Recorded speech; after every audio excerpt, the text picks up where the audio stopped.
দর্শক, এই মুহূর্তে জাতীয়তাবাদী দল মুক্তিযোদ্ধা সমাবেশে কথা বলছেন বিএনপির মহাসচিব মির্জা ফখরুল ইসলাম আলমগীর। আমরা যেতে চাই সেখানে সরাসরি। বাংলাদেশ রক্ষা পেয়েছিল, এটা আপনার তখনই সম্ভব হয়েছিল যখন আমাদের বীর মুক্তিযোদ্ধারা, সৈনিকেরা এবং দেশপ্রেমিক মানুষরা একসাথে একজোট হয়ে সেই উদ্যোগটা গ্রহণ করছে। বন্ধুগণ, এটা অস্বীকার করার আজকাল অনেক অনেক অনেক কথা বলে। আমাদের যারা আমরা এখন বয়স হয়ে গেছে, কথা বেশি বলতে পারি না সবসময়, চেষ্টা করছে একটা শক্তি, একটা আপনার বাংলাদেশের যারা 1971 সালে স্বাধীনতার বিরুদ্ধে করেছিল, তারা 1971-কে এখন আপনার নিচে নামিয়ে দিতে চায়। তারা শুধুমাত্র 24 জুলাইয়ের যে আন্দোলন থাকে বড় করে দেখাতে চায়।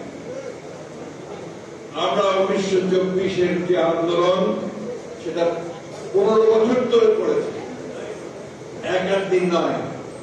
আমরা দেশে গণতন্ত্র প্রতিষ্ঠার জন্য, ফ্যাসিস্ট শক্তিকে পরাজিত করার জন্য, হাসিনাকে উৎখাত করার জন্য আমরা 15 বছর সংগ্রাম করেছি।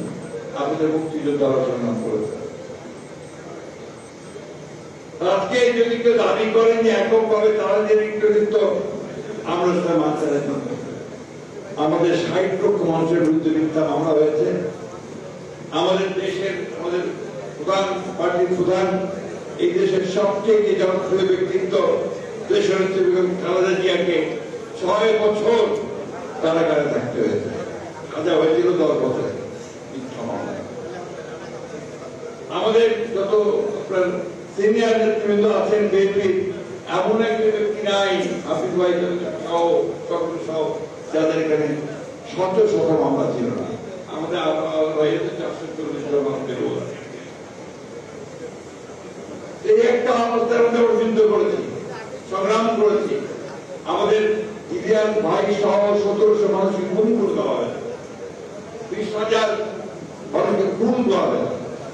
একটা ফ্যাসিবাদী দানবীয় রাষ্ট্র কায়েম করা হয়েছিল শেখ হাসিনা।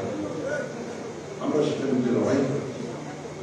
আজকে এখানে বিভক্তি আমরা আনতে চাই না, কিন্তু অত্যন্ত পরিকল্পিত ভাবে কিছু কিছু শক্তি, কিছু মানুষ এখানে বিভক্তি আনতে চায়। 1971 সালকে যারা ভরিয়ে দিতে চায়, তাদের লক্ষ্য একটাই, তারা 1971-কে অস্বীকার করতে চায়। এবং আমরা যে বাংলাদেশে একটা স্বাধীন সার্বভৌম রাষ্ট্র হয়েছি, লড়াই করে যুদ্ধের মধ্য দিয়ে, আমাদের নেতা শহীদ জিয়া রহমানের ঘোষণার মধ্য দিয়ে, সেটাকে তারা অস্বীকার করে। আমরা এই ব্যাপারে খুব পরিষ্কার করে বলতে চাই, 1971 সালকে ভুলিয়ে দেওয়ার কোন অবকাশ নেই। কারণ ওটাই হচ্ছে আমাদের জন্মের ঠিকানা।